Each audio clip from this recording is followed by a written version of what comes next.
ควายอยู่เคียงคู่คนมากับเศร้าหน้าบ้านป่าขาดอนคนเลี้ยงควายเอาไว้อาศัยไถนามาก่อนเมื่อยล้าให้ควายพักผ่อนควายแม่ดำแสนแข็งแห้งอ่อนให้ควายผู้ดอนไถเปลี่ยนวันกันไปแดดกาหรือว่าฝนทำไปได้ทำงานหนักถึงใจโอ้เพื่อนเดียละสารแห่งงานแก่คาดจะไทยทุ่งนาเลี้ยวไฟน้อยใหญ่แล้วปีนี้ยังปีใหม่ไว้หับใส่ให้กับคนเลื่อยมาบัดนี้คนมีรถไถ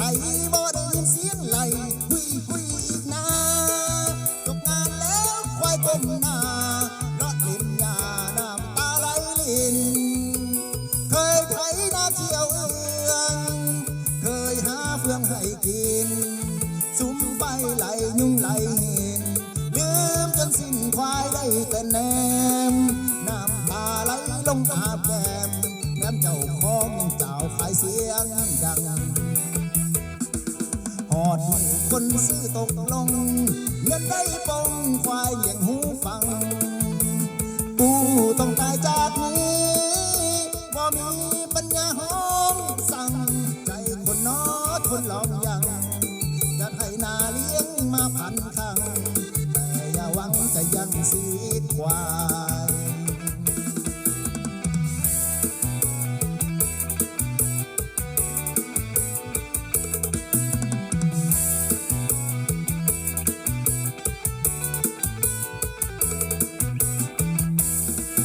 บัดนี้คนมีรถไถ